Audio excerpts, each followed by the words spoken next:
Uzak oyları da okşaşқан Gecеге ағайыз болды. Рок Деби командасы разышылық білдіреміз. Салеби 6 номердегі Қырғыз Россия факультетінен құралған Биіктік командасына кезек береміз.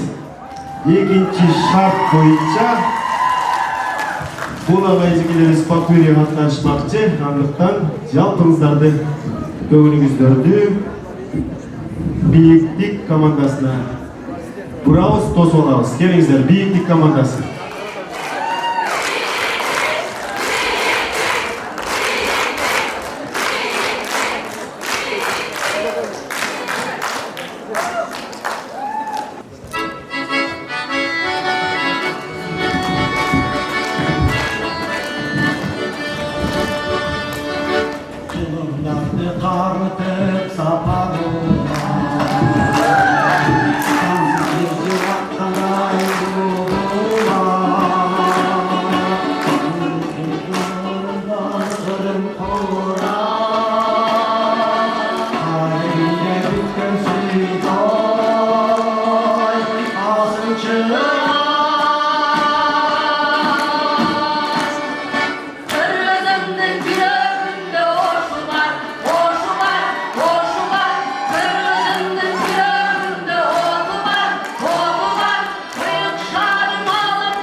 oldu. Keremet oğullar, keremet atlarım. Mutlusuzlar, azamatsızlar. Kırgız Respublikası Biyiktlik Komandası oldu. Halime 7. nomerdeki komanda muzikалық pedagogikалық fakultetinden түзілген Алтын Қазық командасы алынған атты шығармаменен шықмақчы. Сөзі тоқтоғыл сатылған оқтығы оғыны беттемелегі чиірдікі алынған шығармасы. Қол чағылар бет осаңыздар. Алтын Қазық командасы.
Номер 8-ci қатарда тұрған командаға кезек береді. Гуманитарлық факультетінен құралған көчмөндөр командасы Тоолор атты шығарманы атқарышмақчы. Сөзі Абзи Қыдыровтығы, оны Ақсубай Атабаевтікі. Гуманитарлық факультеті. Тосаңыздар, қол чағылар білен командаларды қолдық, қоштық, сүріп, дем беріп тұрамыз, қадырлы қонақтар.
Қол жауылары болсын.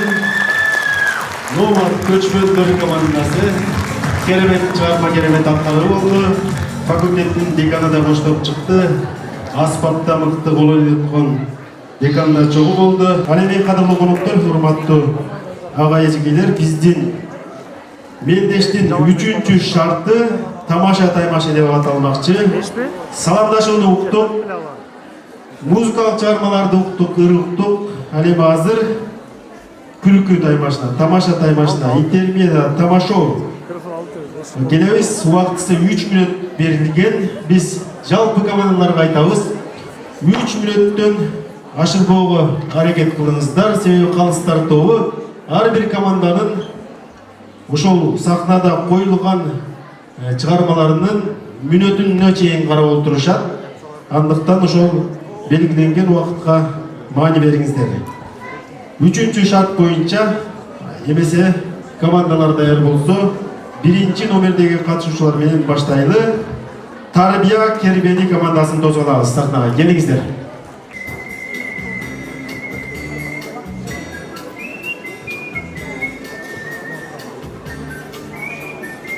Саламатсыз бе? Саламатчылык. Биз келдик. Мен кызым билесе, ал тазалыкка баргысы келсе, бухай деп айтат.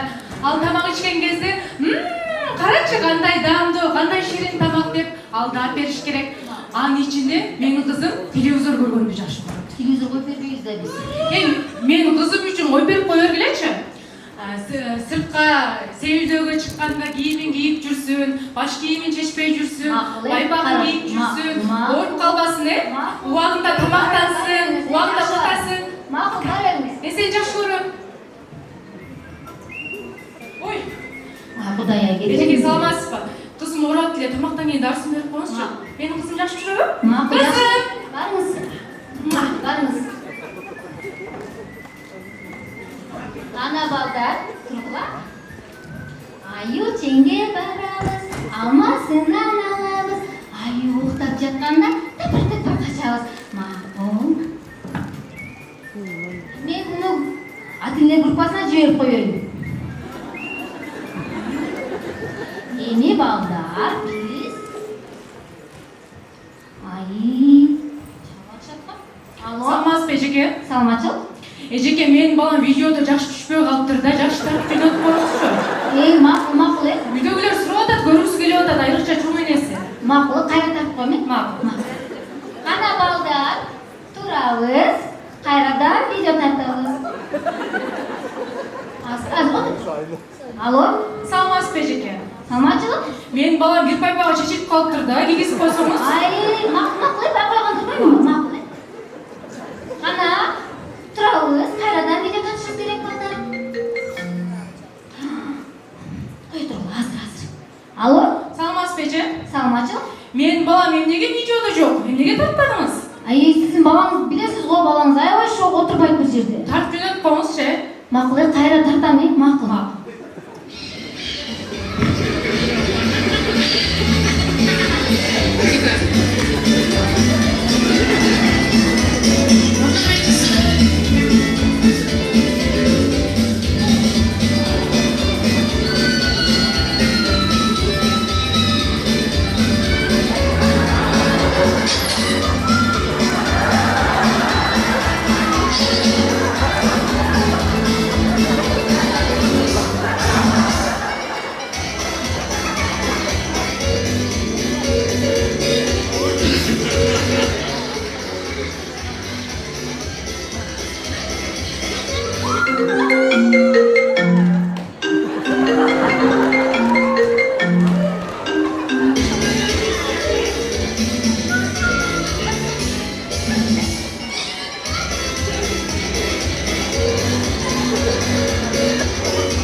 Darısını verdim.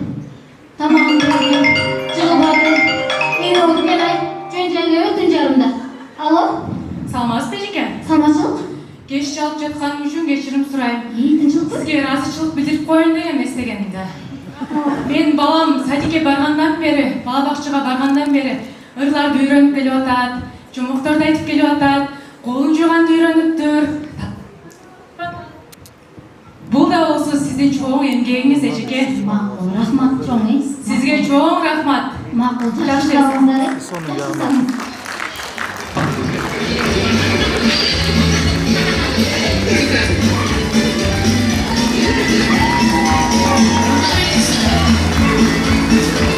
Kesinleştir, anda kettik.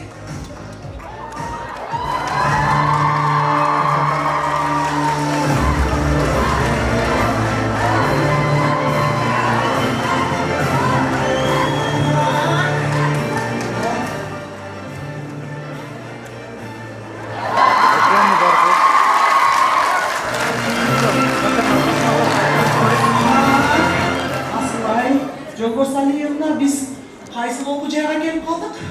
Бұл Ошембу. Жетекçisi kim? Жетекчісі Бек Мырзағай. Tak. Bu cağı memleketin yerine ötüp ettir. Жетекçinin çakarına okşarsın. Мақұл. Saat 6 boluptur.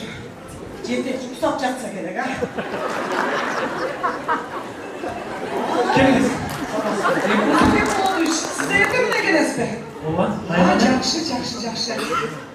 Men sizde suroğum var hele. Bulcakta ayağına geliştiripsiz, azamansız ağay. işte fazla kullanıyoruz. Studentlerden gelişimlik akıllarını alasızlar. Eti sizlerdeki. Söğü bizdeki kendiler. Yer, memleket yerine tükettirir, ne kılavuz? Mizan çenen veririz. Memleket koyuyorsa. Oy azamansız Hakkınız. şey, kolunuz bir tabak boyunca azamansız.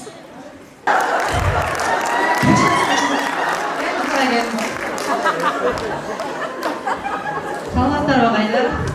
Olmaz. Ағай. Sağlansın. Ағай, аябай кеш қалдыңыз ғой. Çok, geldim. Құрметті ағайлар, бізге министерстводан атайындан ұсынма келіптір. Aha.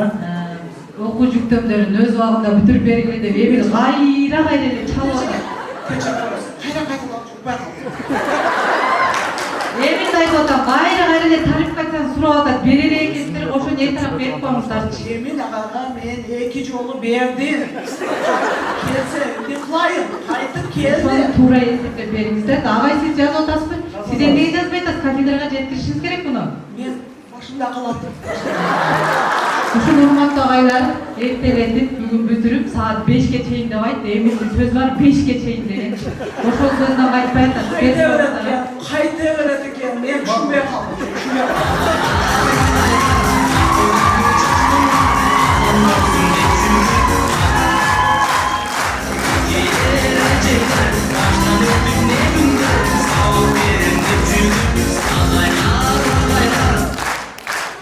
Анда көрөбүз.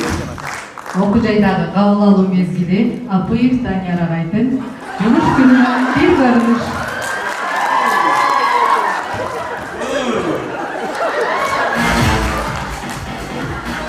Aman canım, cama ısık oldu. Hemen ısık oldu. Caman ısık oldu hatta. Eşit aşçı. Melis, aynı de açık taşlar. Olmaya kaldım canım. Hani şey, hana bu yaktı. Саламатсыз ба? Рұқсат па? Ruhsat, gelgine. Апиев Данияр ағай сіз бе? Oha, gelgine. Ne meseleмен geldiler? Biz оқуға тапшырайын дедіңлер. Caman ısık oldu.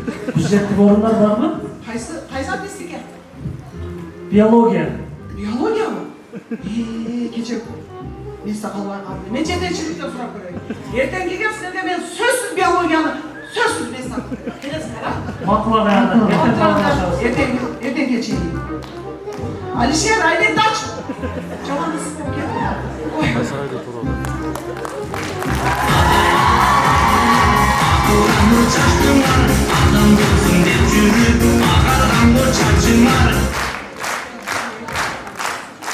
Биология адыс тилинде Улан агайдын кыргыз тили сабагы. Көрөбүз достор.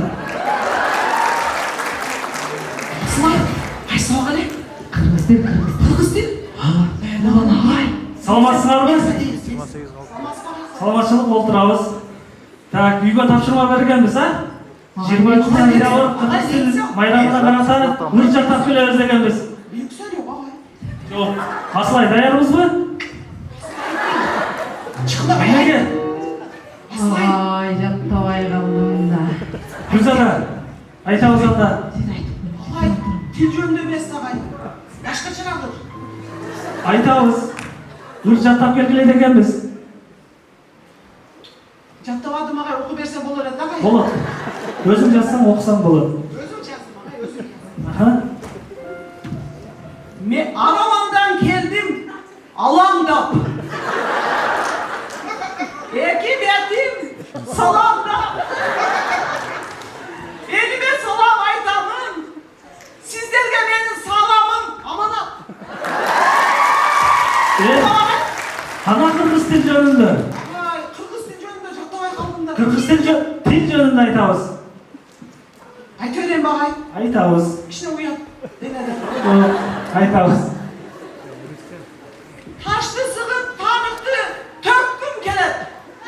Dilimde ben tuğ tutup, öptüm kelet. Enetinin esirem çangandardı. Eğilin kapıran gedinde, çökün kelet.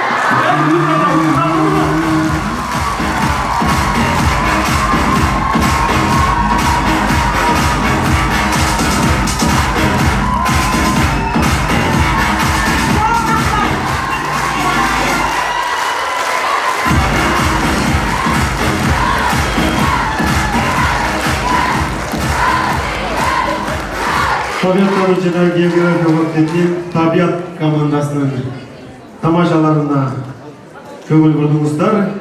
Әлеми азыр 3-ші номердегі колледж 2 командасы білім деми биримдиктер командасына кезек берели. Бақыт ағай баштаған команданың тамашаларына көңіл бөлдіріңіз. Алдыңыздарда Ақшола балдар хору. Көркем жетекчisi Гүлмира Эфекулова.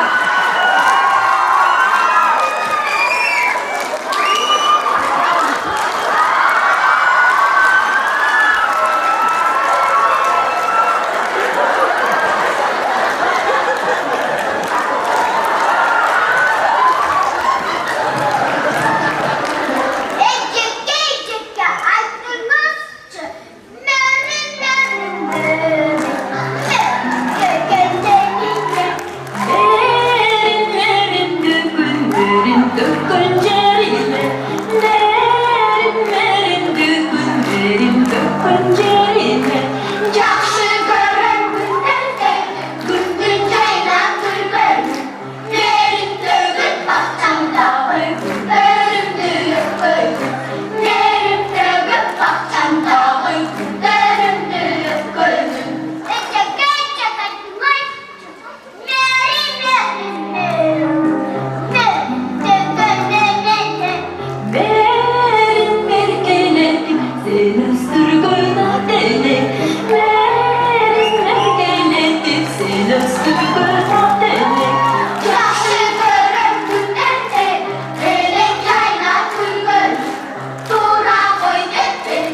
азаматсыздар.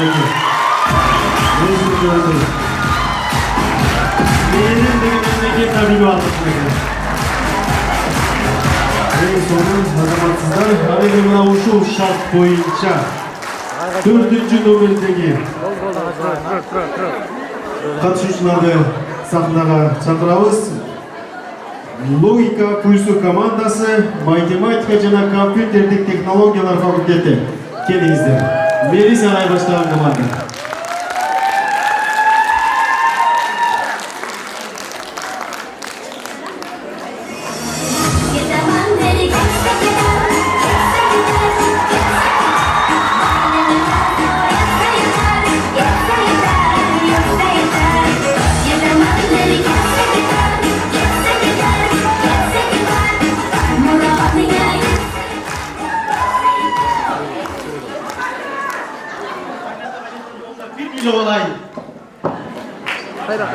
Hayra.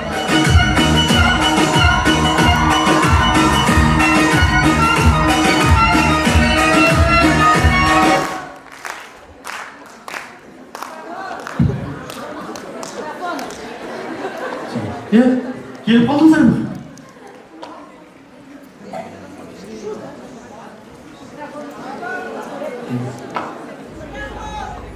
Gelin. Burada da. Gelinin konkurska daярданат. Сабак кетпен салына. Келем кетир. Экөөс бир жаштыкты эстеп сакытайым. Келем бир бийлейле. Биз жаш кезде билечү жок экөөс. Ошентип экөөс биле. Давай музыка. Кетти. Кой.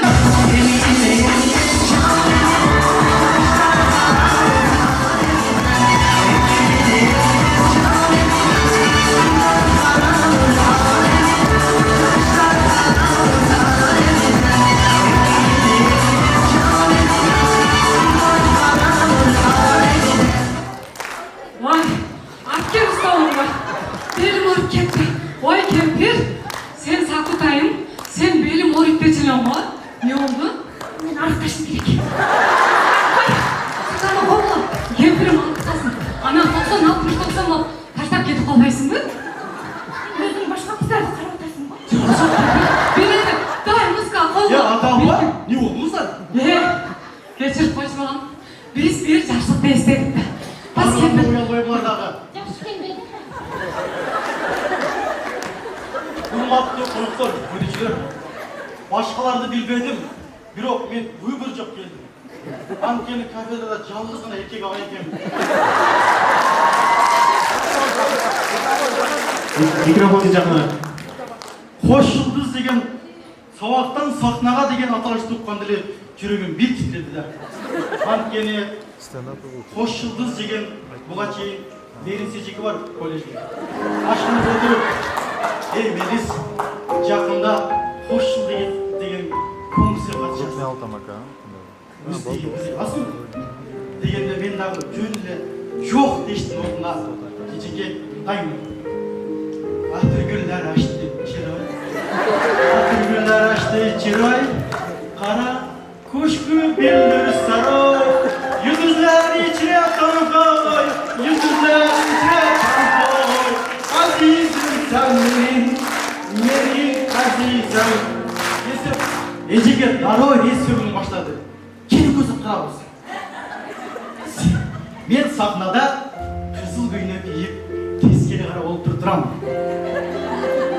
Анан сен костюм шунча кийип алып, кызыл көлдүк болма көтөрүп келесиң деп баштаганда кайдан бана айттың? Бул конкурс болбой калса экен. Я Алла. Деген күндөр өткө. Ушундай кызык күндөр. Дагы бир күн отурабыз. Окуу жерде эң сүрдүү кайсы мугалим десек, көпчүлүктүн пикири Алимбек чыкты.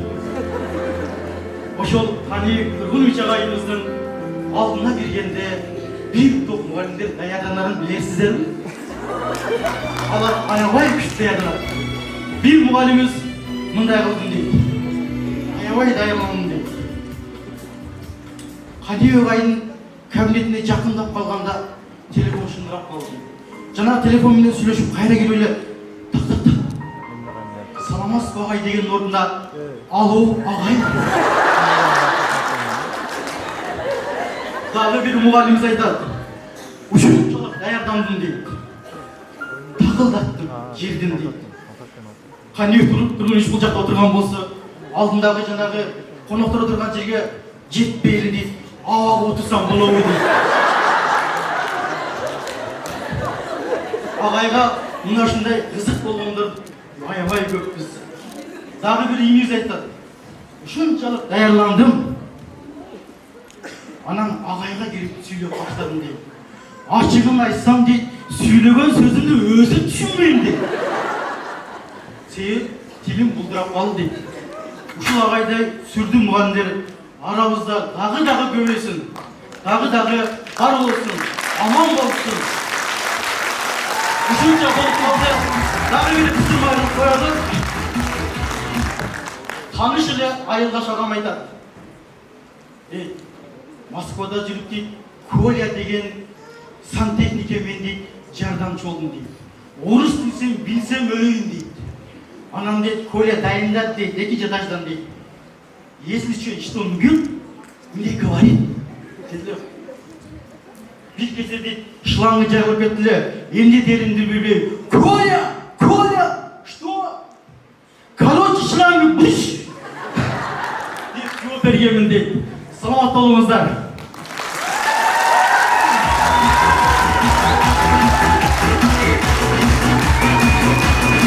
Төртінші номердегі Лука Буйсу командасы болды. Красов Петревис, Алеми 5-ші номердегі колледж 1 Рух Теми командасын 3-ші шарт бойынша сахнаға шығарабыз. Келіңіздер. Рух Теми.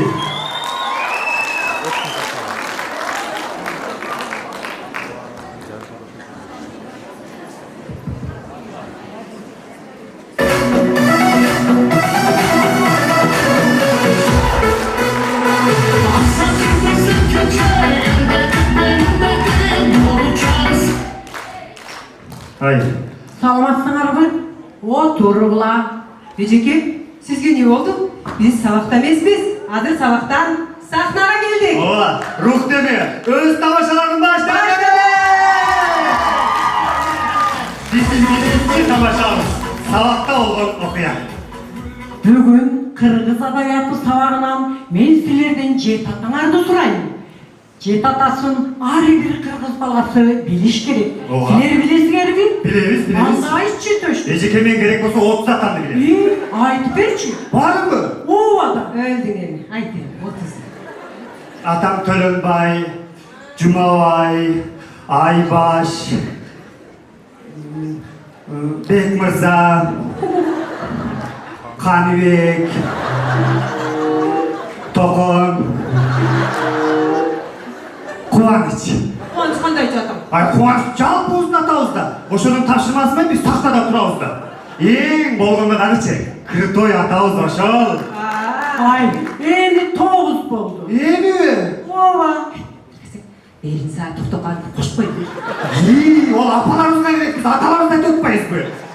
Мана, билбей турбайсыңарбы? Үйрөнүп келгиле, силер дагы жет атаны биле жүргүлө.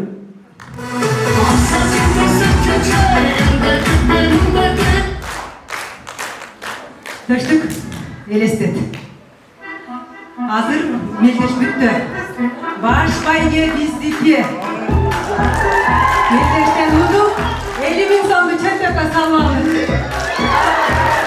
Бул силерге аз деп, Бекмырза Бекболотович ар бирибизге акчанын көзүн карабай, Дубайга путевка берип турган.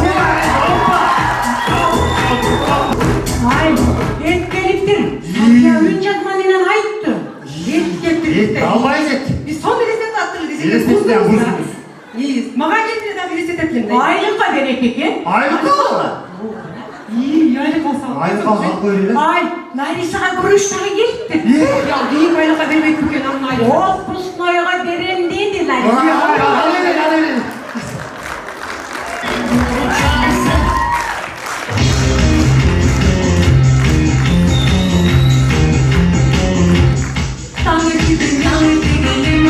Sabahla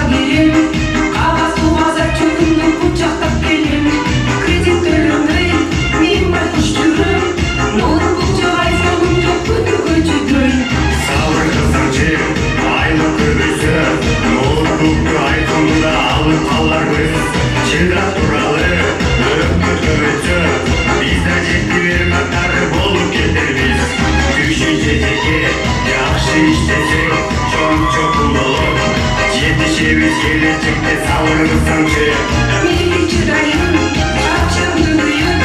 Bugün bana bugün bunlar kulda kalacak. 26 жылдың апрелі жана ошондой эле октябрдан баштап мугалимдердин айлыгы өтө жогорку жакшы деңгээлге көтөрүлөт.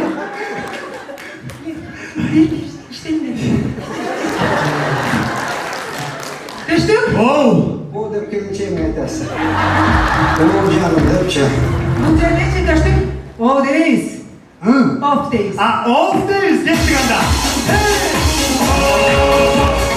Жактырам жаматыңды көргөнүм мен мындай жаматты кесирип бир алмаштырдым несі дагы башка деген эмес мындан башка заман мени шайкештирген өчүндөгү окуу жайым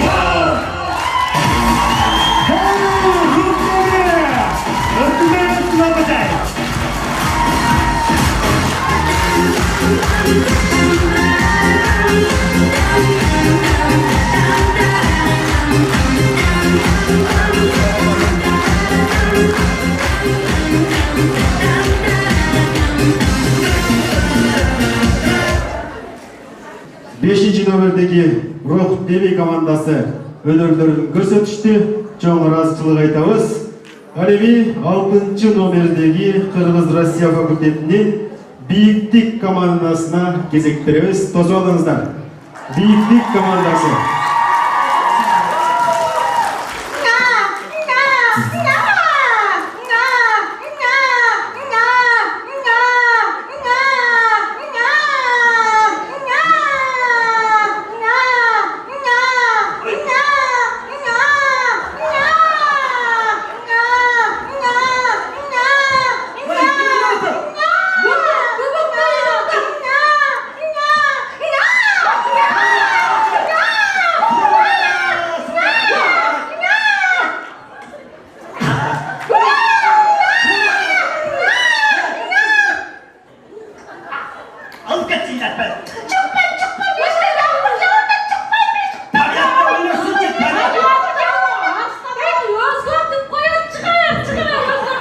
Kaysa aslan.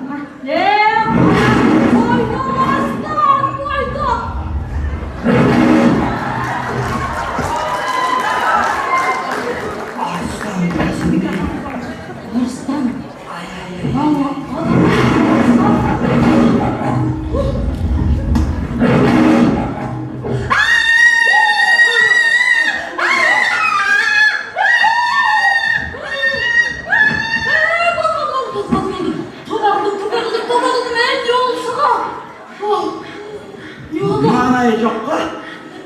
Ruhun teşerim, ruhun. Pulс tekşiriş gerek. Vay! Ay, deniz yok. Deniz yok ka. Ruhun teşerim.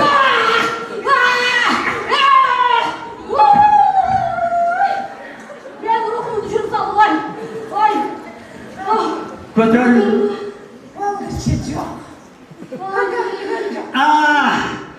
Ağzını götürüyoruz. Hop. Bu apriyetin aylığından. Hop.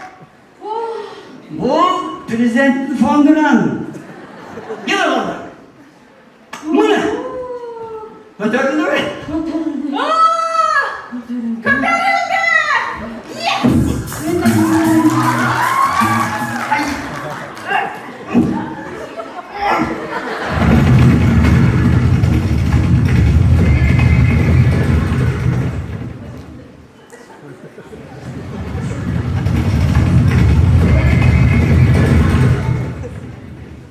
Ne oldu? Göçmenlerin göçü gelemez.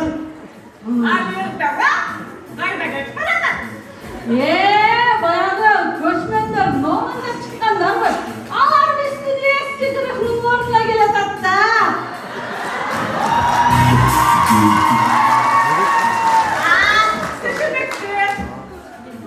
Hey!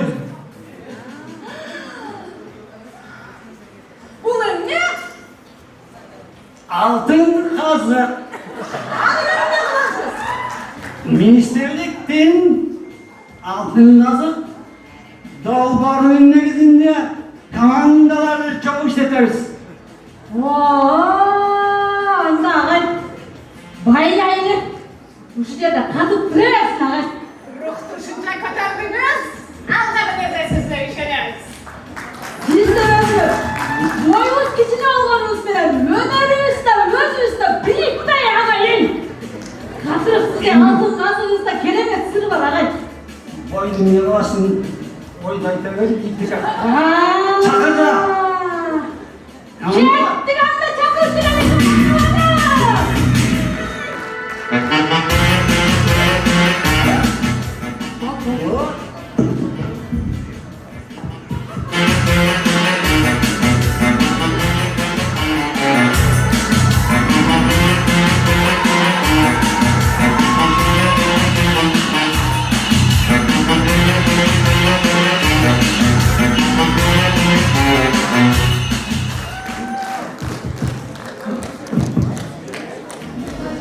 Çok rahmat aytабыз. Бийлик командасы мынеге 3-ші шарт боюнча мүнөрлөрүн тартуулашты. Ал эми азыр номер 7-ші музыкалык педагогикалык факультети Алтын Казык командасын тосолабыз.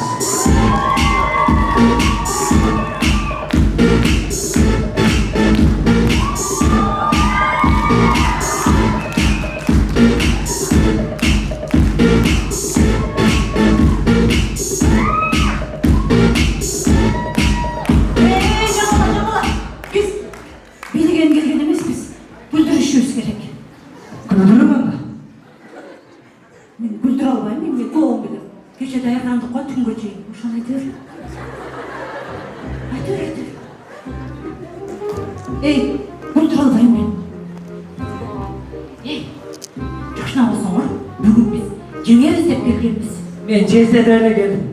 Ey, men bugün konkursta jеңебиz деп atpayım. Men konkursta CSD'ne geldim mi? Ey, akырын кубанч болуп калбасын. Кубанч бүгүн формада. Men dele formadamın. Normal oturam. Жыламаштырамын. Ey, не деп атасыңар? Болбойт. Болбойт. Башына. Башкадан. Күлгөндөргө миң лайк, күлбөгөндөргө дизлайк.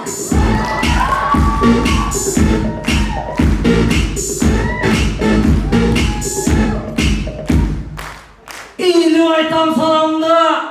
Kalstar toğmamam mı? Zorlanıp aytam salamdı. Zaldagılar roman mı?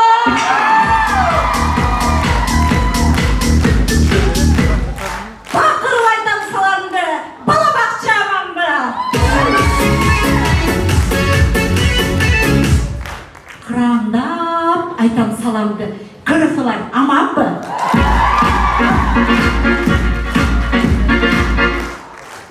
Талтайып айтам salamdı. Tabiat tanımamam mı?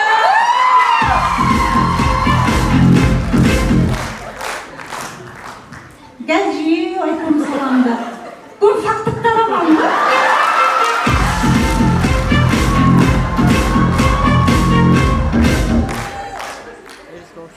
Мылжыйып айтам саламды. Мыжыкытып аман мы?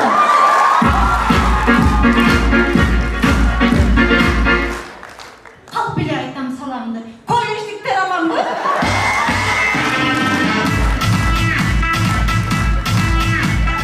Жатып алып айтам Жамала, salam. жамала. Силер де жатасыңар ғой. Жоқ, жоқ, біз жатпаймыз. Жоқ, айтам. Çok айтам. Жатып алып айтам salamды. Жалпымыздар аман мы?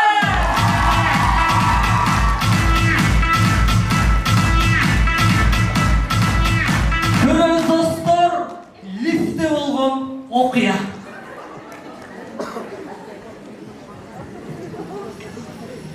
Дәден ағай, мына жетіп қалдық. Азыр бетім деген тарауыз ағай.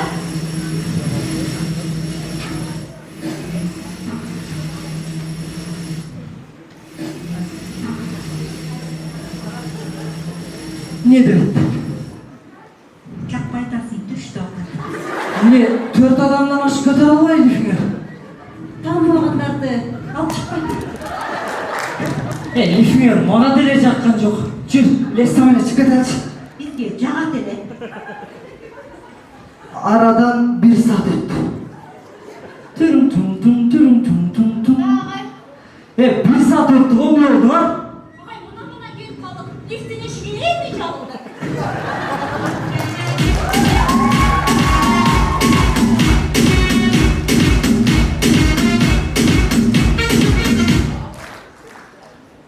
Bizden üniversitette, tağırағы, bizden fakültette ақтан ақлай болып қалса, қандай болады, көріңіз.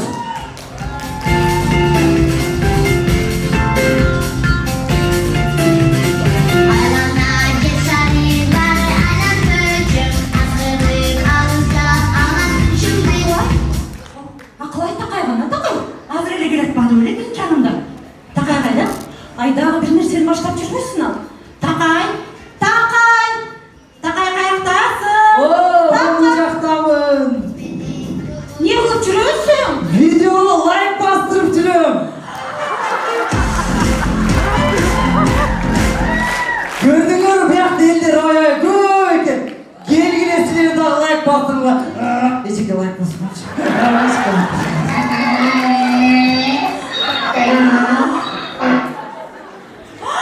Ақтан! Бас біздері бар лайк бастырауыз. Ей, ақылай! Гәлдер! Тақай башқа факультеттің студенті. Біз барбаймыз бошанда. Бас біз просмотр чоғылтамыз. Қайда бөлі.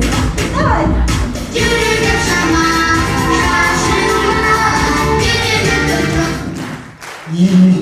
Ақтан мен ақылай, дауытып кетті. Ова, Тақайдың сөзіне қосылам мен. Біз ойынымыздың жиынтығын Тақайдың сөзіменен жиынтықтаймыз.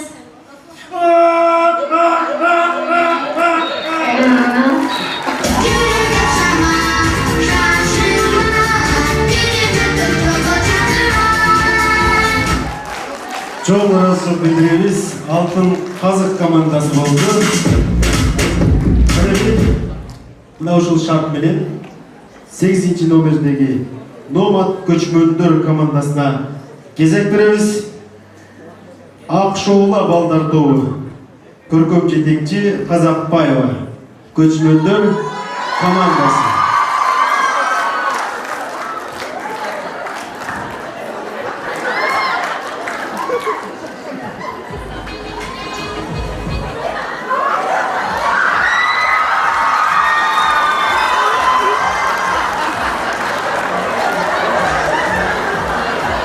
Прическалар зор.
Senin adın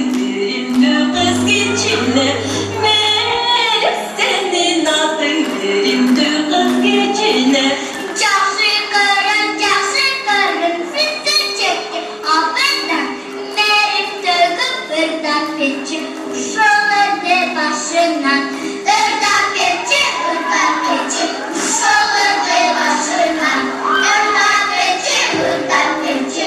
Uşağı başından. Makul dayım. Annesiyle aytmaçı. Merin, merin, merin degenede. Merim, ey merim, benim gönderenim. Merim, ey merim, benim gönderenim. Azamat sığır balda. Evi çoğur dayıcı. Merim, merim, merim, merim gönderenim. Merim, merim, dükkün yerim, dükkün yerim. Merim, merim, dükkün yerim, dükkün yerim.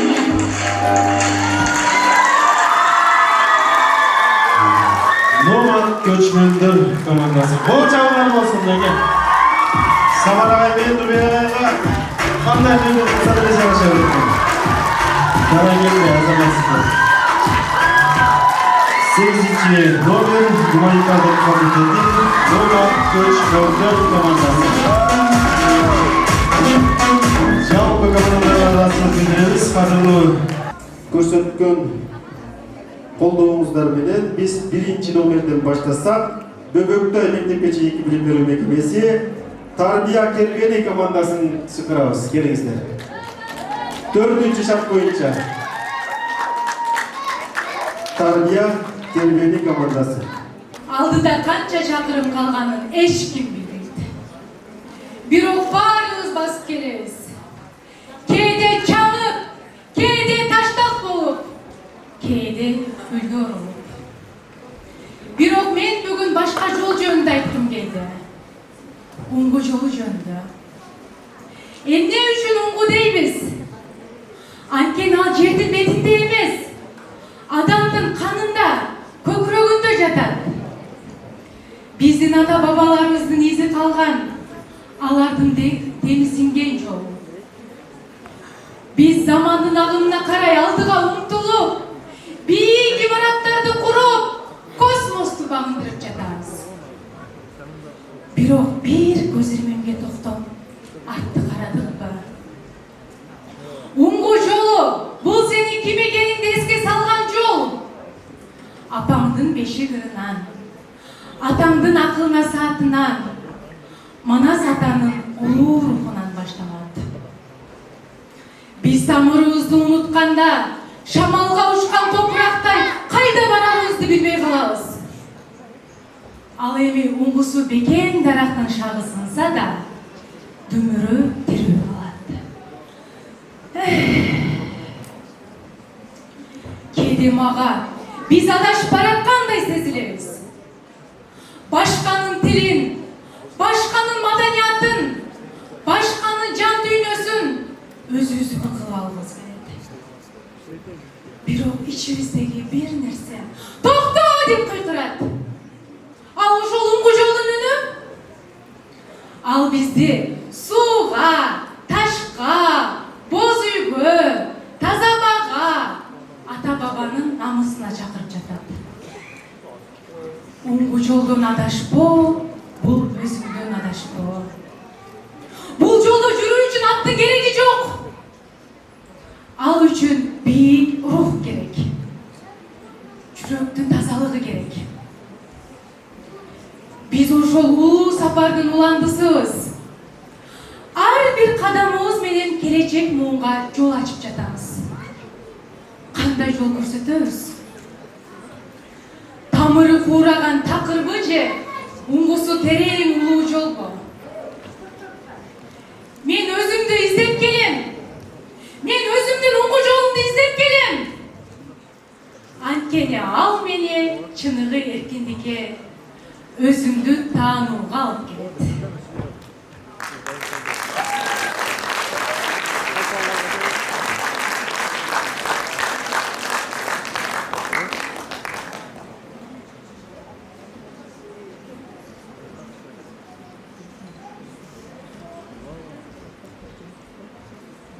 Кыргыздын кийизге сайма саюу техникасы, тысабаня, жаңы техникасы. Мен Кыргыздын улуттук көкөрүн сайдым. башка жумуштарыбыз бар биздин. Биз буларды бош убактымда колдоном, жумушка колдоном, базар менен кол өнөрчүлүктө колдоном. Бул жакта видеодо да көрүп турасыздар.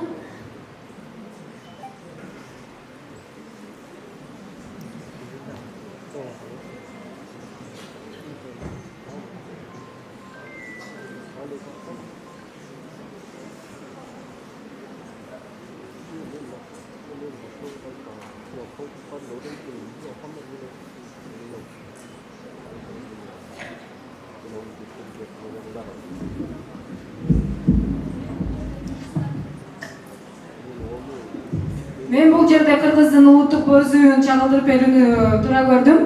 Мен бош убактымда сүрөт тарткандардан жакшы көрөм жана ошондой эле ушул өнөрүмдү мен азыркы иштеп жаткан бала бакчада кесибимде дагы пайдаланып келем. Ушул жерде бала бакчадагы баардык сүрөт маселеси болсо баардыгын менин мойнумда болот да.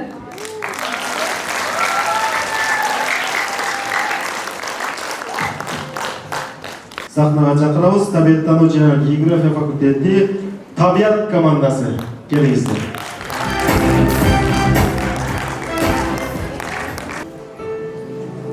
Сиздердин өнөрү сыртынан караганда 1-2 мүнөттө эле жасалып бүткөндөй көрүнгөнү менен бул иш чындыгында өтө кылдаттыкты, билимди жана чыдамкайлыкты талап кылган татаал процесс. Тилекке каршы бүгүнкү күндө бул өнөрдү аркалаган артисттер саналуу гана калды. Бул унутулуп бара жаткан тармакты колго алып, өз колунан жасалган экспонаттарды шаарыбыздагы музейлерге жайгаштыруу жана окуу жайыбыздагы сабактарда көрсөтмө курал катары колдонуу. Учурда бул багытта атайын долбоор иштеп чыгып, министрликке сунуштадык. Эгерде бул демилгебиз колдоо тапса, окуу жайыбызга ири өлчөмдө акча каражаты тартылат. Бул кекиликтер атайын атылган эмес. Бул кушта мыйзамсыз мергенчилик кылган жарандардан экотег-инспекция кызматкерлери тарабынан тартып алынган. Биз болсо текке кетчү нерсени илимий жана окуу максатында кайра иштеп чыгып, ага экинчи өмүр берип жатабыз. Бул өнөр аркылуу биз жаратылышты сүйүүгө жана аны коргоого үндөйбүз. Көңүл бурганыңыздар үчүн рахмат. Азыр силер бийимдерден көрүп жаткан процесс бул таксидермия өнөрү. Сыртынан караганда 1-2 мүнөттө эле жасалып бүткөндөй көрүнгөнү менен бул иш чындыгында өтө кылдаттыкты, билимди жана чыдамкайлыкты талап кылган татаал процесс. Тилекке каршы бүгүнкү күндө бул өнөрдү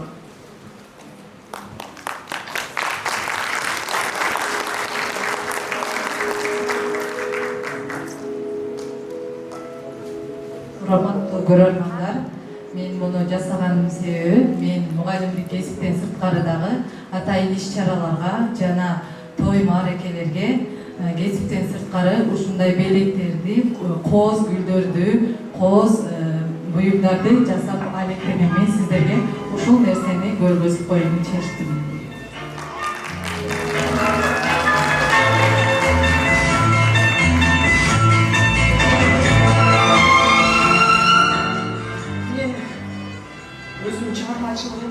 Негедир бүгүн өзүм биолог болгонума байланыштуу адамдардын, жаныбарлардын, гүлдөрдүн сүрөтүн тапкым келет. Мен бүгүн кара кагазга ушул сүрөттү энелер жөнүндөгү сүрөт тарткым келди. Ушул сүрөттү тартып отуруп, жетим кыздын арманы монологунун уландысын сиздерге айтып берейин.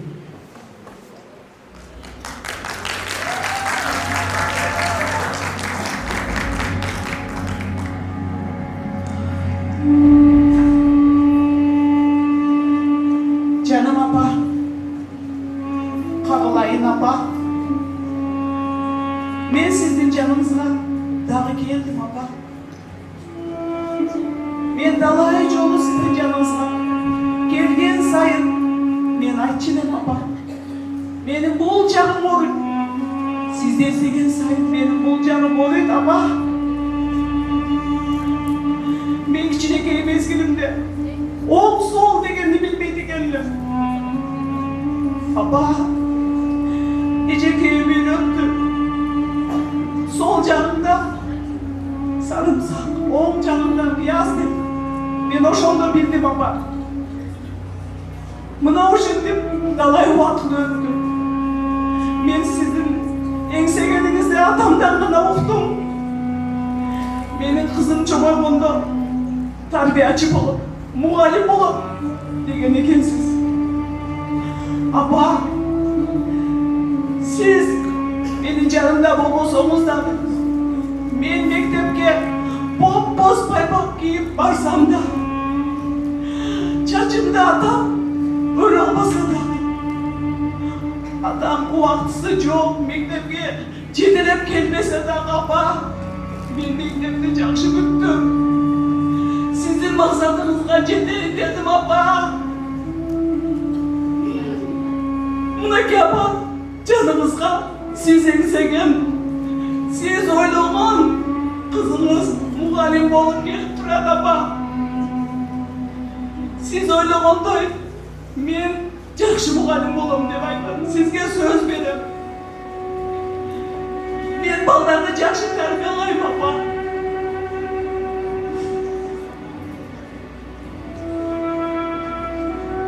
Kaçan gelsem de apa.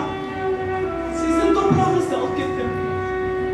Yastığıma koyup canım apa. Siz düşüme girsenize gelmeyimin apa.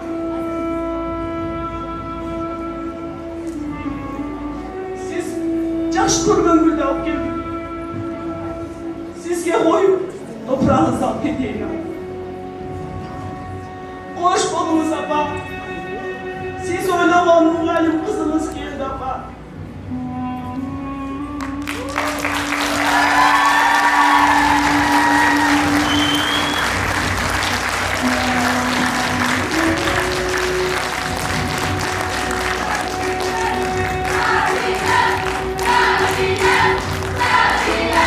Çok rahmat, Rasul bildiremiz. Tabiat komandası bu sahnada. Hani mına şu 4. şart boyunca nomer 3. komanda Kolej 2 Bilim Demi Bilimdikte komandasını sahnaya çıkarız. Kırgız elinin bağlılıklarını saktoo, anın gelecek muğga ötkörüp berүү ар бирибиздин милдетибиz, парзыбыз. Men улуттук тамак аштарды өнүктүрүү жана сактоо боюнча бир канча иш-чараларга катышып келемин. Ош шаарынын жана окуу жайыбыздын атынан жетекчибиз Зулуев Бекмырза Бекболотовичтин колдоосу жана каржылоосу менен 2019-жылы Талас областында өткөн көчмөндөр оюнда улуттук тамак аштарды көрсөтүү боюнча 1-орунду, 2022-жылы Чуңкуржак жайлоосунда өткөн иш-чарада улуттук тамак аштардын 60тан ашуун түрүн көрсөтүп 1-орунду алып кайттык. Андан сырткары колөнөрчүлүктү да өнүктүрүп келем. Буйруса келечек муунга үйрөтүп, улуулардын оңгу жолун улаймын.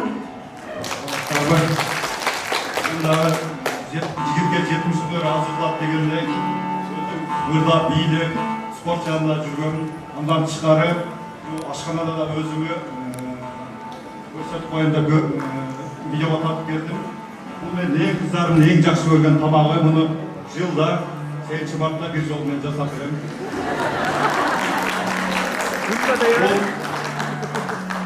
Тоқ етінен картошка, майонез, чеснок, кызыл берес. Ушул эле тамак аштардын үйдө бардыгын даярдатып, улуттук тамак аштардын баарын жасап келебиз. Бирок биз бүгүнкү конкурска ушул улуттук тамак аштардан сырткары мен атайын биздин апаларыбыздан калган курак өнөрүн улантып келем. Бул мин курак деп аталат. Мундагы курактагы биздин буга чейин апаларыбыз кездемелердин бөлүмдөрүнөн жасап келген. Мин куракта оймолор жөн эле түшүнүк эмес, же болбосо ал жердеги ар бир оймонун өзүнүн мааниси бар. Бото көз, тумарча жана жылдызча деп аталып келет. Бул өнөрдү бизде үйдө апаларыбыз дайыма кол машинада баардык түрүн жасап келишкен. Ошондуктан биз улап алып калганбыз. Мен да бул өнөрдү ушу өзүмдүн кыздарыма өткөрүп берүү үчүн улантып келем.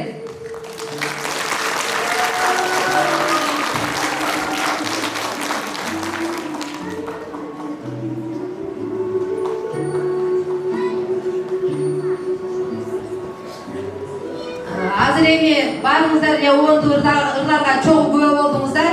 Обондуу ырдан сырткары сиздерге ушул дастандан кичине үзүндү айтып берейин. Баарыңызга белгилүү болгон Олжобай менен Кичимжан дастаны.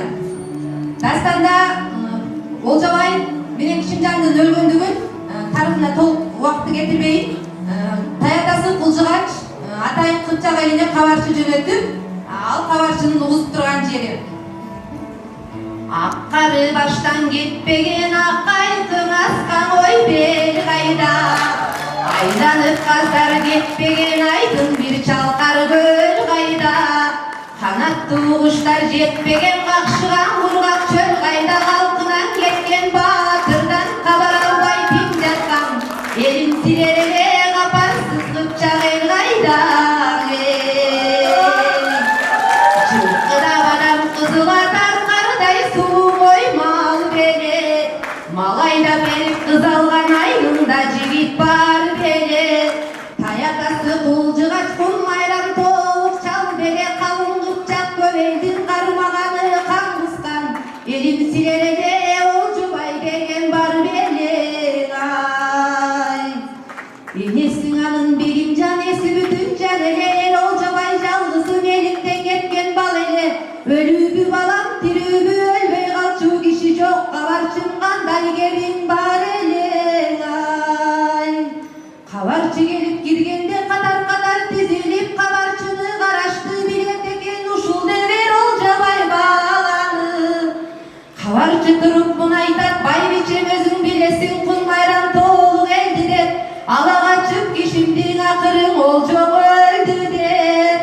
Буркурап ыйлап Кичимжан буралып келип көрдү дейт. Жеңимден кантип калам деп жеңимде бычагын жүрөккө малып өлдү деп.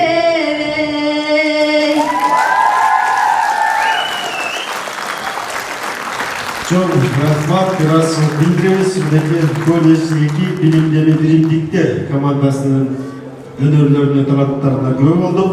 Alemi mına uşul şart boyunca номер 4 Matematik және компьютерлік технологиялар факультетінен Логика пульсу командасына кезек беребиз. Сиздердин колдооңуздар менен сахнаға чыгып алабыз. Келиңиздер. Бүлгүлдө сырыңды бөлүшөйүн. Бала кезде баркыңды бир албадым. Бар кел деп жумшасам тил албадым. Bir ömür kusağa dolup kalgan. Bir erkeme uğukla buladamdan. Ayıldan cana kelgen bop-boş elem. Ara joldan ötüm doktor beçen. Ağır balık yalgardan baracak. Ayım gördüm.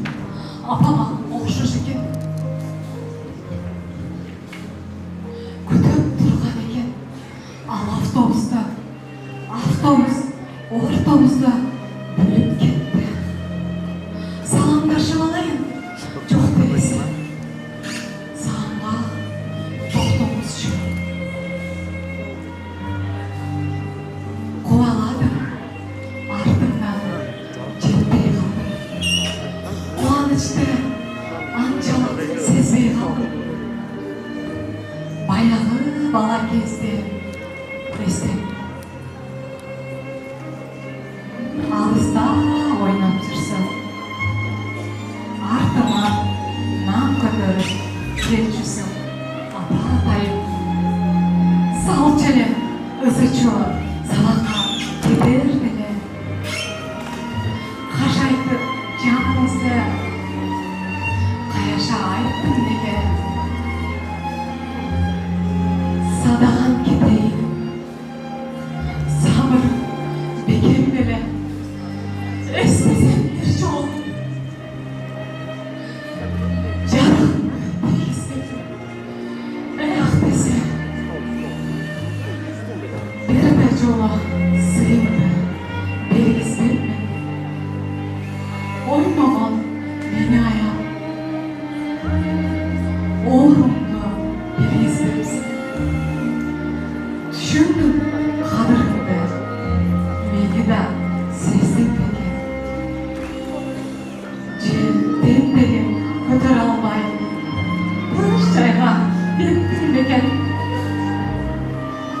Apası var adamlar. Apana uğraşkanda kuanla. Көңілін қалдырмай көтерілі ұланла. Кез болып қалалекте. Кетірсеңер, кемшілік кешіріп сұрағыла. Апасы бар адамдар, апаңар ұрышқанда қуанғыла. Апасы бар адамдар, апаңар ұрышқанда қуанғыла.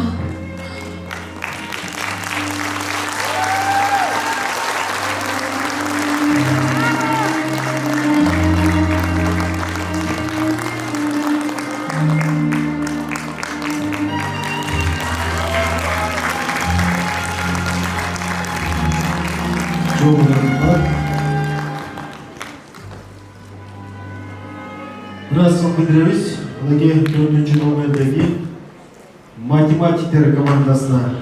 Hele 5. nomer kolej 1 Ruh Dili komandasının sahne açıklamamız. 4. şart 5. nomer Ruh Dili komandası Ertöşlük Algay başlayan komanda. Нормально? Apa. О, балам. Manasın oğlu bolğan mı? Ооба балам, Манастын уулу болгон. Манастын уулу Семедей. Anda Semede jönünde айтып бериңизчи. Кел балам, мындай кылайлы. Семедей жөнүндө чоң эмгек угалы. Aylanay Nineke, atam bana sölgündü, akbay jurtu görgündü. San kazına dönüyorsun çaç geldi de oktum. Çoğunemdi yetişti 4 günde başbayla kaç geldi de oktum. O kulunun uğu var. Eli kendin içinde dolup durgan mumu var.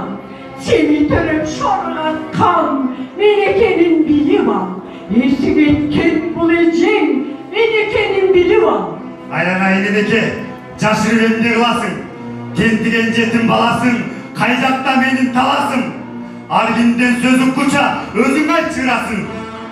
Senin atan Erman'a aldığa çıkıp yol başlar. Alman ve çuva kol başlar. 40 yiğittir kaşında, karaya bakay başında. Akla atın mingende, aykırıp çoğa girgende. Sürünetike varalbay, tümende ben içen jo, tümüler ele canına. Elike, Alatoğu degen jer kayda, elim kayda, men kayda.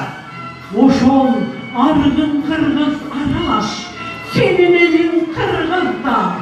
Bulbulu tanda sayralan, Alatoğu degen jerin var. Hayratı var namustu, ak kalpak kırgız elim var. Yerin talas, atan manas bilival. Elike, batanız öğrenin, çolgattanayın.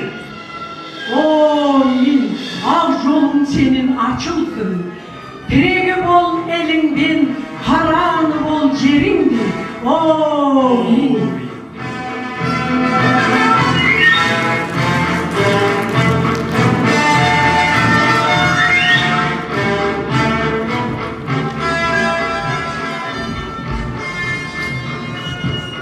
Irda, biyle, sürün çevirip çarçı oldu basar.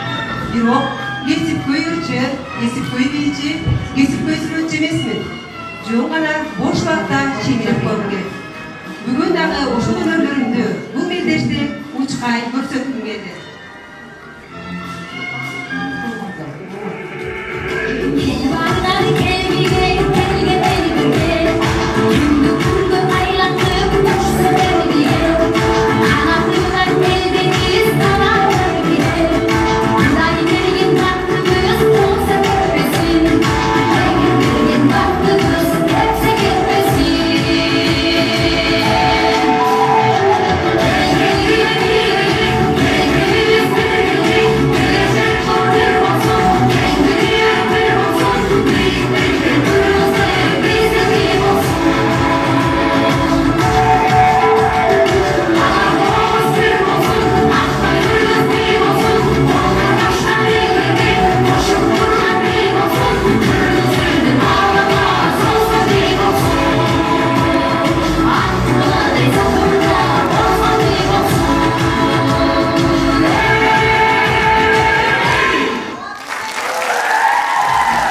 7 музыкалык педагогикалык факультетинен келген Алтын Казык командасын чыгарабыз.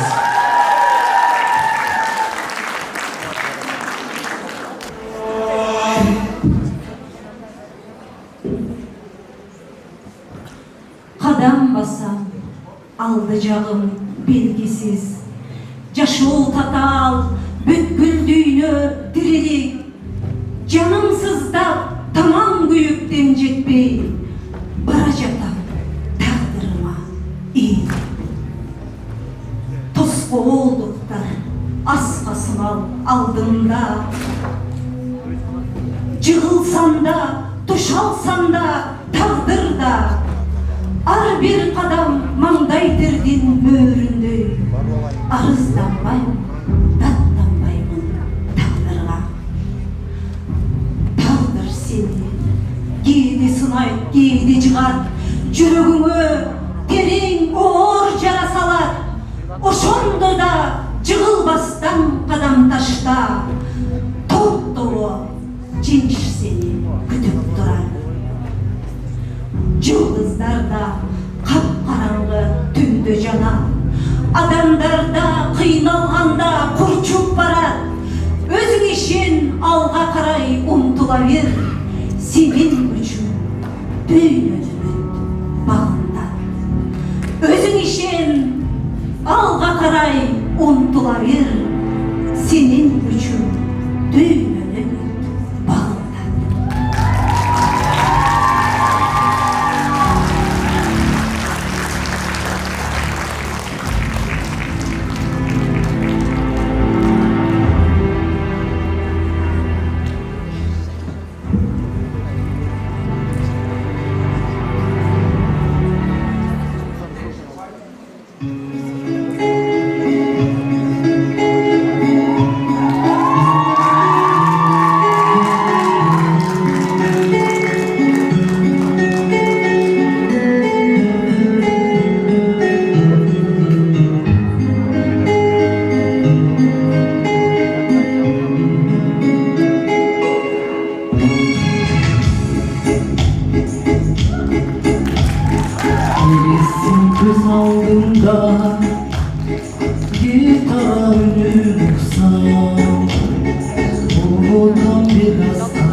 боюнча 8 команда гуманитардык факультети Номад көчмөндөр командасын алдыңыздарга чыгарабыз. Бала кезде баркынды биле албагам. Барып кел деп жумшасам тил албагам. Бүт өмүрү кусага толуп калган. Бир аңгеме бул адамда. Айылдан жаңы келди. Боп-бош элем. Ара жолдон өтөмүн токтоп ичен. Арбалык кыялдарга бара жатып. Айым көрдүм. Апама окшош экен. Күтүп аткан экен ал автобусту. Автобус бөлүп кетти ортобузду. Саламдашып алайын жок дебесе. Сагындым мен. Сагынга токтоңузчу. Кубаладым. Артынан жетпей калдым. Кубанычты анчалык сезбей калдым. Артынан нерчип алган айылдасам. Баягы бала күндү эстей калдым. Жармакер, карапайым. Тарынып койсом эле, таба албай алапайым. Алыска ойноп кетсем, артыман көтөрүп, келчүсүң апатайым.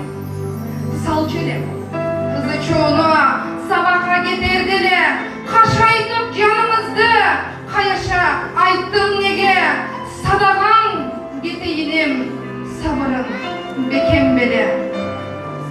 Апасы бар адамдар, апаңар урушканда, аябай кубаңгыла, кеч болуп кала электе. Кемчилик кетирсеңер, кечирим сурагыла.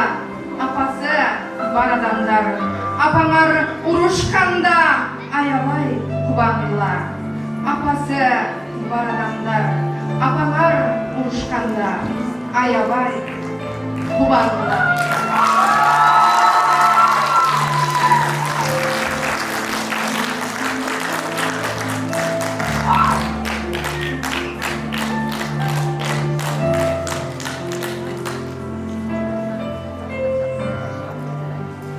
Раз саламатсыздарбы? Мен өзім кесибим тарых мугалими болгонуна карабастан, бош убактымда сүрөт тартуу, каллиграфия кооз жазуу менен алектенем. Азыр бул биздин азырээк апа жөнүндө көркөм окугандыктан мен мына апанын балага мээрин төгүп турган сүрөтүн тарттым. Ошо 1 минутта ичинде.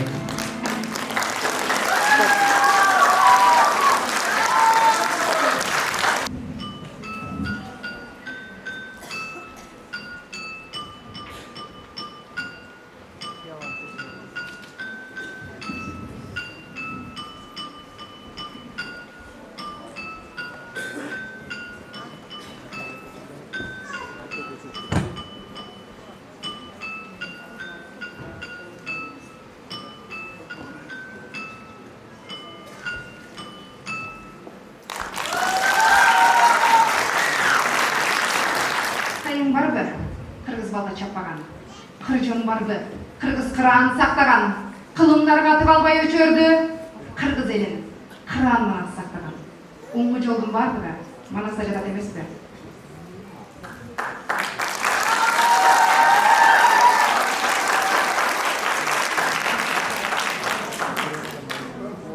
Ey төрөлгөн мана сулуңуз, Кудайдын сүйгөн ул экен, ак мүчөсүн карасам, адамдык сабат карасам, миңгалар экен, эрешек тартып эр болот, кара көчал кабылар, карыз болуп шер болот, жүргүндөрү чок болот, атарбысы ок болот, аты манас коюлду. Ama bolsa er manas, tuğandı tabar er bolot. Ölböz bakır aşık, hanecip yürüp karşıma, bek gelgenin net dolu, çeksiz kan koraşık, kara kökçal er dolu, tellegeyin en bolu, altı cerdin kencesi, kıraydın züygön kendesi, düşmanla azar sallama, keserse kiri kalmağa, aktı manas bol bala, kaçarsam kiri bol bostoy, havalı bir sarı güç, kapıray araktırsan çolbostoy. Baylanıp yakkan baktın, bağına şul eken, koltukay gürgün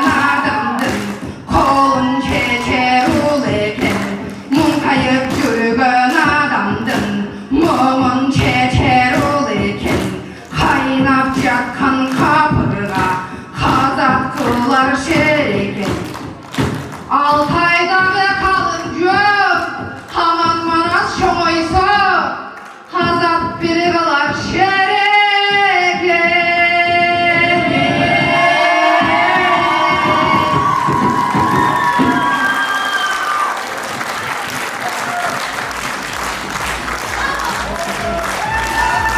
Çok Fransız Doğat Göçmenler komandası oldu. Humanitardık fakülteti. Kadırlı konuklar, ardaqlı kesipleşler olmadığı kalıstar doğumunu eke bizden. Okutuculardan денсаулығын ойлаған, оқуын қорғаған профсоюз комитеті тарауынан ұйыштырылған сабақтан сахнаға шоу программадағы модель интеллектуалдық мелдешінен ақырқы шартыдағы өз жиынтығына келіп жетті. Өзімдің автордық шығармамды қалаптыңыздар. Кигендер болса, қалып мұстатыңыз,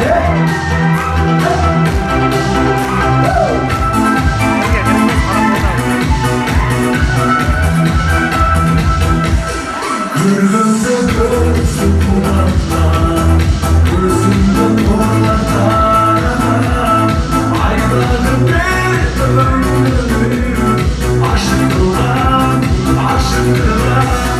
yazdım gülün caymasın, bana canım kalamazsın, kamber sezim aylar.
Келесі ранамесе сөз Қалыстар тобының төрағасы Егенбердиев Шералы Байға берді.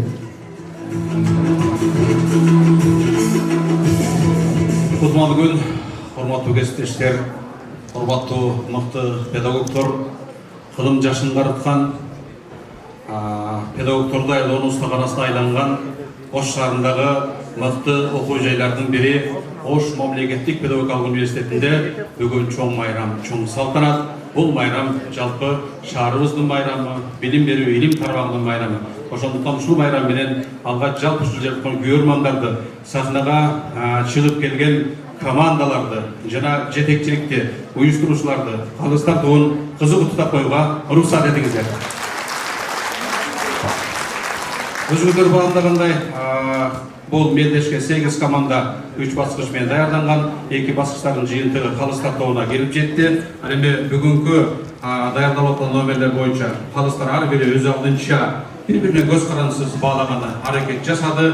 Жыйынтыгы чыгып алып баруучунун колуна бердик. Кудай буйрса жыйынтыгын уктурат. Биздин алып баруучу айтайын дегенибиз, бул жерде мыкты таланттардын бар экендиги бизди кубандырды. Калыстар тобуну биз да силердин катарында отуруп мыкты эс алдык. Мен ойлойм, мындай иш-чаралар дагы көп болот. Мына ушундай педагогторубуз бар, мына ушундай кесиптештерибиз бар. Биздин Кыргызстандын келечеги, билим берүүсү алдыда көп ийгиликтерди, көп жеңиштерди багындырат деген терең ишеничтебиз. Ушундан пайдаланып, Калыстар тобунун атынан окуу жайдын жетекчиси Бекмырза Бекболотовичти, биздин билим илим кызматкерлер кесиптик бирлигинин борбордук комитетинин төрагасы Саламат Акылбековичти дагы ыраазычылык билдирип, бүгүнкү байрам менен куттуктайбыз.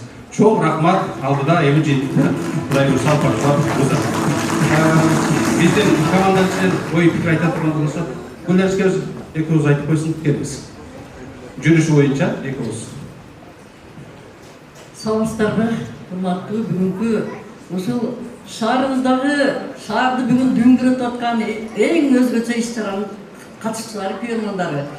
Эми өзүңүздөр көрдүңүздөр, тема өтө улуу. Улуу жол, улуттук дем, улуу бийиктик деп. Ушул теманы бүгүн сиздер өзгөчө шартта, өзгөчө көрүнүштө, активдүү түрдө көрсөтүп бердиңиздер. Мен ойлойм, ушул сахнага чыккан, өзүңүздөр билесиздер, биз маданият тармагында ыйык сахна деп жүрөбүз да. Сахна эмнеси менен ыйык? Сахна эң негизгиси сүрдүүлүк менен ыйык, экинчиси сахнада бардык нерсе көрүнүп кала турганы менен ыйык да. Андыктан биз ушул калыс болуп отуруп, бүгүнкү катышуучу команданын ар бир кыймылын, ар бир өзгөчөлүгүн, ар бир жетишкендигин, ар бир аракетин, ар бир кыйын бардык жагынан көрүп отурдук. Ошондуктан сахнадагы кээ бир эми сиздер командалар, урматтуу командалар, сиздер актер, артист эмессиздер. Ошол эле сахнанын адамдары эмессиздер. Сиздер биз сыймыктанган, биз баалаган, биз тандаган мугалимдерсиздер, окутуучулар. Ошондуктан ошол жактарын эске алып, сахнадагы кээ бир баягы айтып кеткендей кемчиликтерди эске албай баалап бердик колдун келишинче. Анан ушул төрага Шералы мырзанын сөзүнө кошулуп, мен чын дилимден куттуктайм сиздерди. Ушул сахнаны багындырып бүгүн сабактан сахнага деген чоң теманын алдында ушунчалык сонун, ушунча элдин көз алдында ушундай сонун нерселерди жаратып бердиңиздер. Ошол эмесинде мен баалап кетким келет. Ушул проекттин, ушул жобонун автору Курманбек мырзаны. Кандай дейсиздер? Кубанычбек. Эң жакшы жобо түзүлгөн. Бардык жагынан шарттарга туура кабыл алынган, жобо дагы жакшы түзүлгөн. Ошондуктан ушул жобонун сабаттуулук менен мындай жакшы түзүлгөндүгүн баалап, колдоп, анан биз дагы жюриликке макулдугубузду бердик. Жюри болуу деле өзү кыйын. Баарыңыздар турасыздар. Отурганыңыздардын бардыгыңар жюрисиңер мисалычы. Ошондуктан сиздерден айрылганып биз сиздердин да пикирлерди эске алып, колдон келишинче ушул команданы баалап бердик. Эми өзүңүздөр уласыздар. Кемчилдик болсо биз жюрилер сиздерден кечирим сурайбыз. Рахмат көңүл бурганыңыздар. Чоң рахмат. Анда эмесе сөз окуу жайдын жетекчиси Бекмырза Бекболотовичке. Эми калыстар тобу калкан мүчөлөр, эжекелер сиздерде дагы кошумча сөздөр болсо.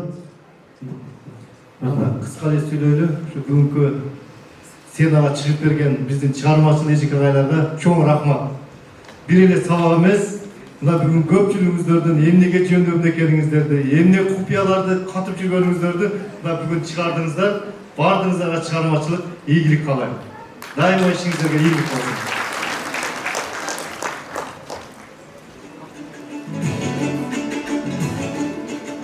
Биреги. Чоң рахмат агай. Анда эмесе кийинки сөздү Ош мамлекеттик педагогикалык университетинин кесиптик бирлигинин төрагасы Кубанычбек Жылкычевич агайга беребиз.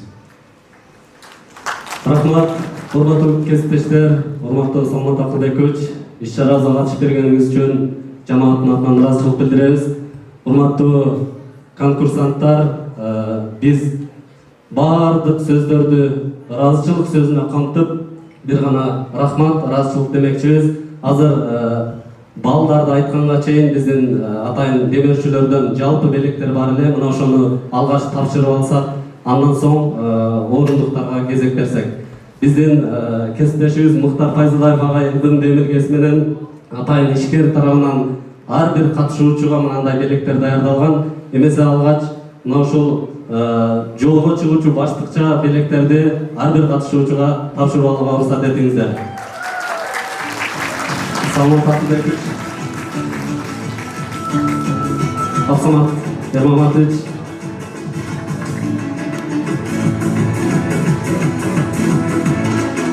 бүгүнкү сахнага чыккан 24 агай эжеке бардыгы жеңүүчү.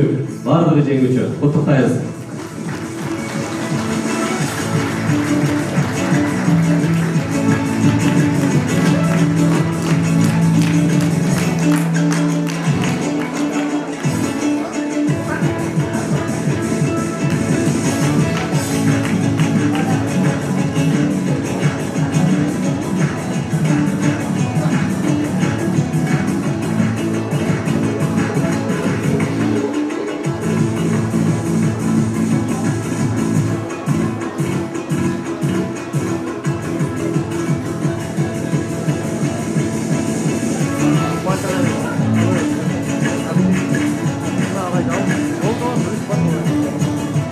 Куттуктайбыз. Өзгөчө белектер кут болсун. Демөөрчүлөргө ыраазычылык билдиребиз.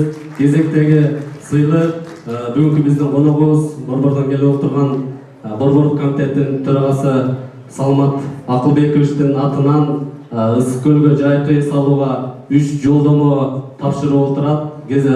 Аталган жолдомолорду калыстар тобу менен, уюштуруу тобу менен макулдашып, жалпы катышуучулардын 3 ардагер агай эжекеге берүүнү чечтик. Эмесе Салмат Акылбекович тапшырып койсоңуз, ардагер эжекебиз Кадырова Бурул эжеке биздин коллеждин атынан катышып атат. Кадырова Бурул эжекебизге Ысык көлгө жолдомо тапшырылат. Борборлук комитеттин атынан.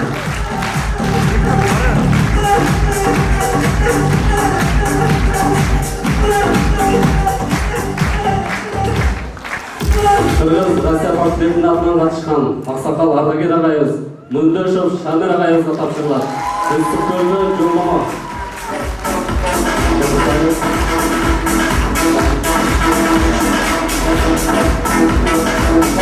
Жана Табиаттануу жана география факультетинен Авазбекова Гүлзада Авазбековна, Салбаева Гүлзада Авазбековна. Өзгөчө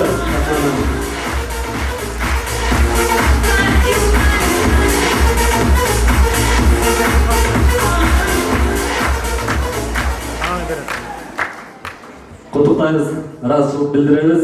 Активдүү катышкандыгы үчүн атайын диплом, 10 000 сом мөлчөрүндө акчалай сыйлык жана окуу жайдын атынан ар бир катышуучуга Ташкент шаарына жолдомо менен Тарбия Кербени командасы сыйланат. Тарбия Кербени Бөбөктай балдар бакчасы Асалбай Ошмонун правкому Абсамат Ермаматович тапшырсын. Сертификат 10 000 сом мөлчөрүндө акчалай сыйлык, ар бир катышуучуга диплом жана окуу жайдын атынан Ташкент шаарына жолдомо менен сыйланышат. Ар бир катышуучу сабактан сатмага долбооруна мыкты катышкандыгы үчүн.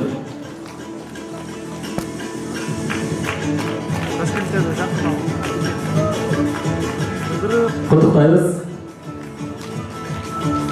Аталган долбоорго активдүү катышкандыгы үчүн Кыргыз Россия факультетинин атынан катышкан Бийиктик командасы сыйланат. Диплом менен Ташкентке жолдомо 10 000 сом мөлчөрүндө акчалай сыйлык. Сыйлыкты Гүлнара Хасанова эжеке тапшырып койсун.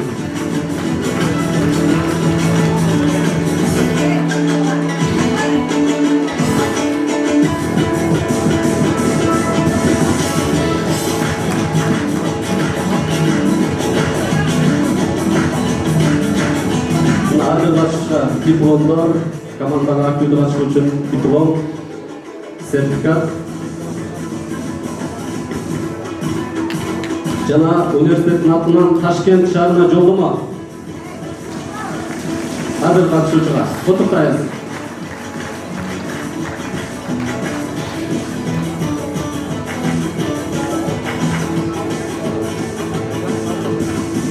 Акчасы нак конверттин ичинде так салынган, дароо берилет. Куттуктайбыз.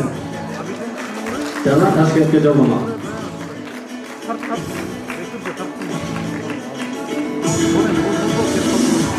Куттуктайбыз. Эстелик үчүн сүрөткө түшүп коюңуздар. Аталган долбоорго активдүү катышкандыгы үчүн табиаттануу жана география факультетинин табият командасы сыйланат. Сыйлыкты Гүлкая эжеке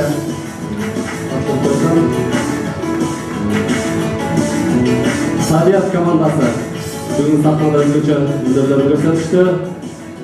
Уюштуруу тобунун атынан диплом 10 000 сом өлчөмүндө акчалай сыйлык сертификат.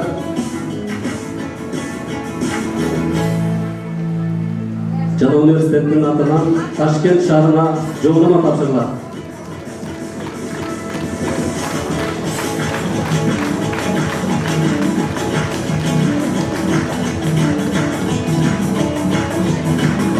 Куттуктайбыз.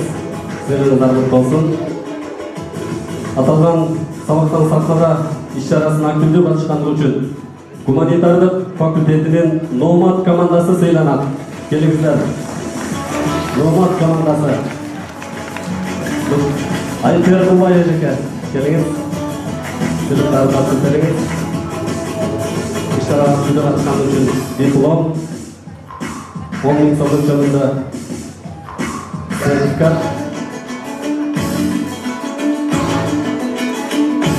Жана университеттин атынан Ташкент шаарына жолдомо ар бир катышуучуга куттуктайбыз. Колдоп баштап туруңуздар.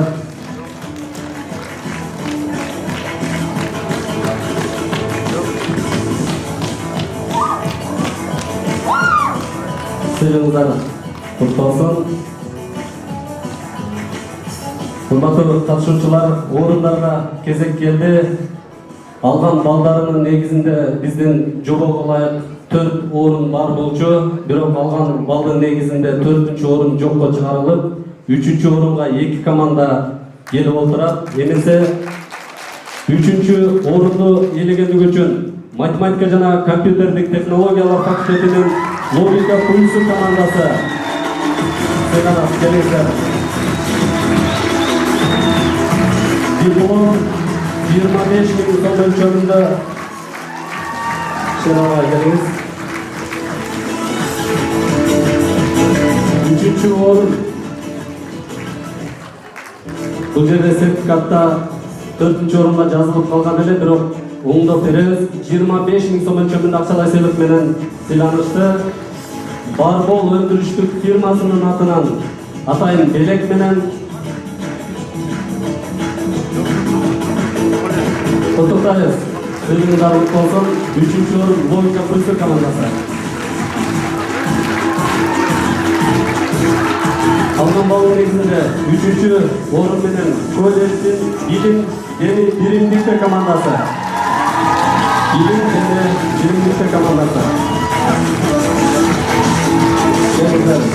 3-чү даражадагы диплом 25 000 сом өлчөмүндө акчалай сыйлык менен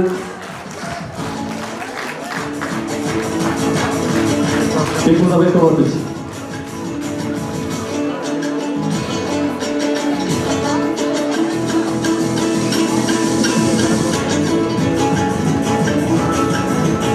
Диплом, атайын сертификат менен жана Барбол кондитердик фирмасынын атынан атайын таттуулар белектер менен сыйланышты.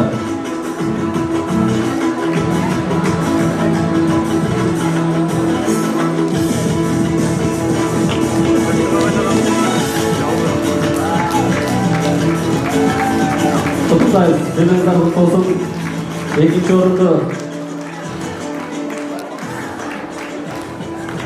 Саламат Акылбекович, сиз тапшырып бериңиз. Экинчи орун музыкалык педагогикалык факультетинин Алтын Казыр командасы.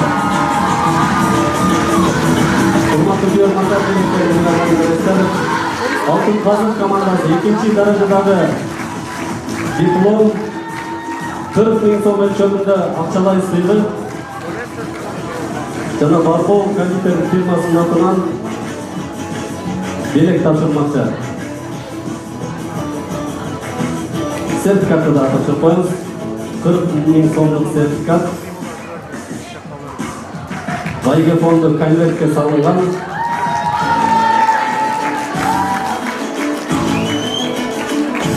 Эстелик үчүн сүрөткө чыкпаңыздар.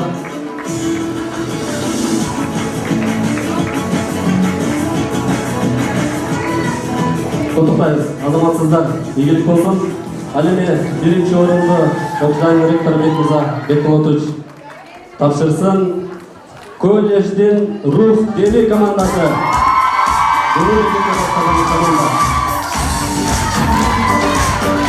Bir aydan beri өтіп жатқан іс-шарамыз жеңімпаздарды аталышты. Рух Дели командасы 60 000 сом мөлшерінде ақшалай сыйлық, бірінші даражалы диплом.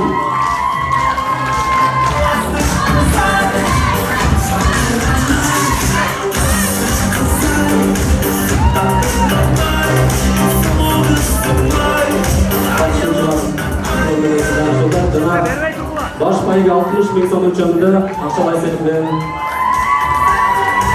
гүл бергендер топтырыңыздар. Bir өткөн.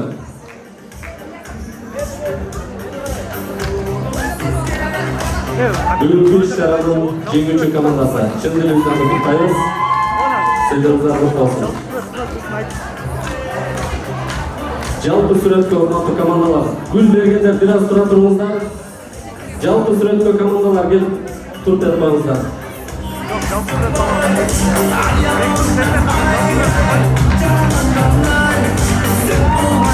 Журналистер жетекчилеринин жолу жалпы сүрөткө чыгуу учуру болмокчу. Гүл бергендер бир аз турабыз.